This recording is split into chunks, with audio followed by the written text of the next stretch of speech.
Welcome to News 20 at 5. I'm Adriana Thomas. And I'm Adriana Alexander. Thank you for joining us on this Valentine's Day. Let's take a look at our local news.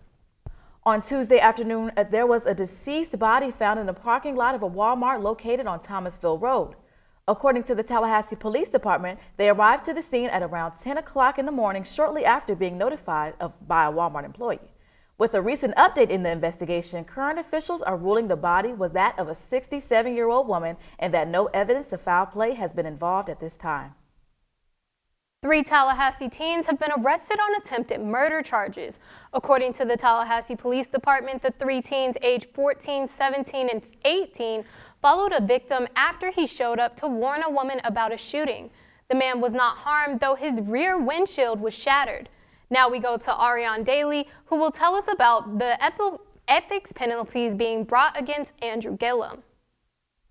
A total of 14 public officials across Florida are facing fines and other ethical penalties. Amongst the 14 public officials who are being charged, the former mayor of Tallahassee, Andrew Gilliam, will be publicly reprimanded as part of Florida's statute of ethical penalties. Currently, the governor's office is working on a more improved process in which the Ethics Commission will attend to moving forward. That's all I have for you now. Back to you ladies at the desk. A recent study from the National Retail Federation shows consumers are expected to spend a record $27 billion this Valentine's Day. All multimedia journalist Adriana Thomas has the story. Valentine's Day is considered a loving tradition by many. For the average consumer, the day is marked by buying lavish gifts and plenty of sweets. The NFR predicts that spending will be 32% higher for the holiday this year.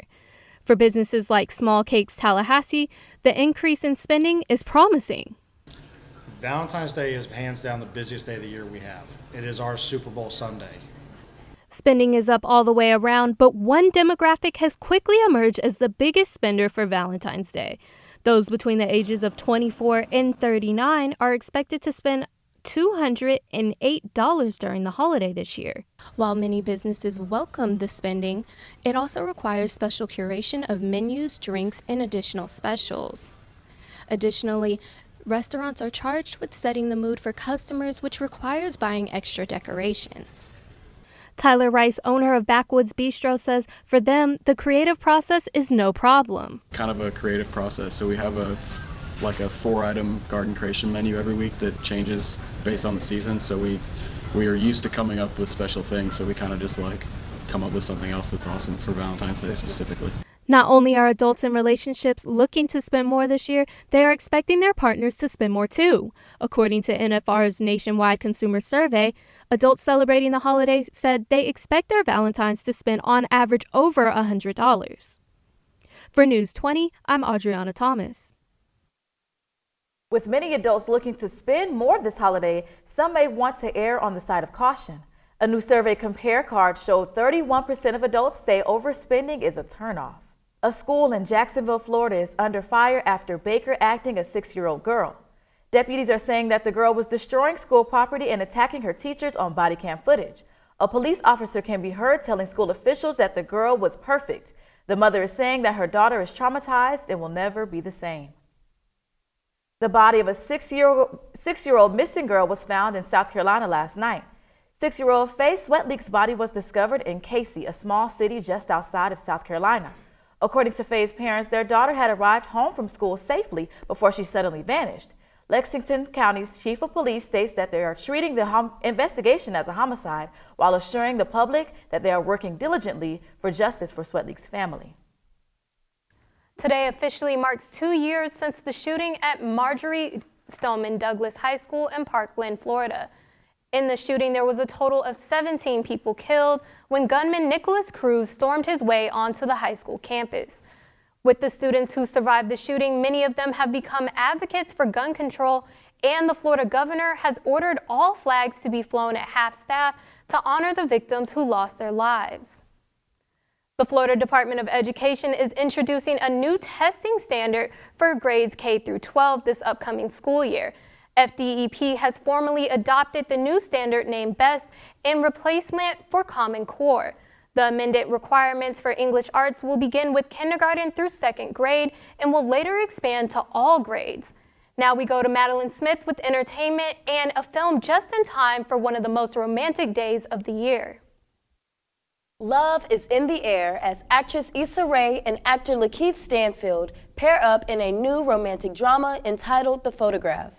FAMU alum Will Packer introduces an unabashedly old-school love story of a New York couple, May and Mike, whose romance sends them into the past. While one is hindered by ambition and miscommunication, and the other suffers from familiar fears of commitment, the film captures the harshness of a love doomed not by betrayal, but by aspiration. The world-famous Hall of Famer Janet Jackson announces that she will be hitting the road and going on tour this summer. Jackson will be kicking off the start of her tour in Miami, Florida on June 24th, 2020. The pop singer will be performing hit songs from all 12 of her multi-platinum albums. Jackson will also be introducing fresh music from her newest album, Black Diamond. Following Miami, Janet will be touring in the Staples Center in Los Angeles and also at the world-famous Madison Square Garden in New York City. Actor Jussie Smollett is back in the spotlight and facing new charges.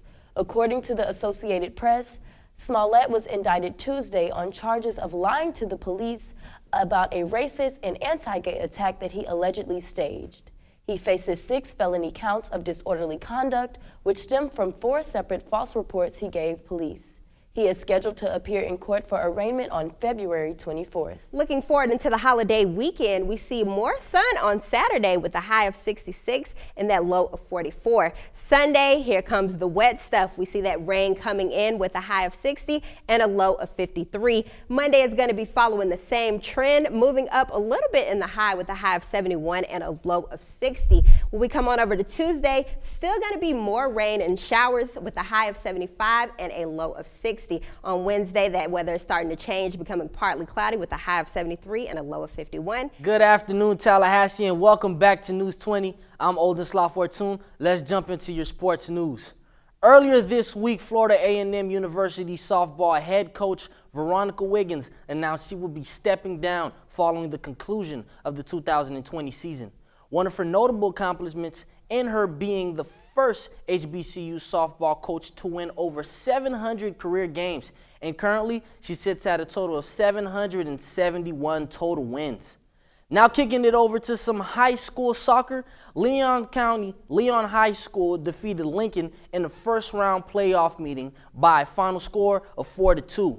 The game took place at Gene Cox Stadium as the Lions looked to reverse their fortunes after losing to the Trojans earlier in the season, and they did just that.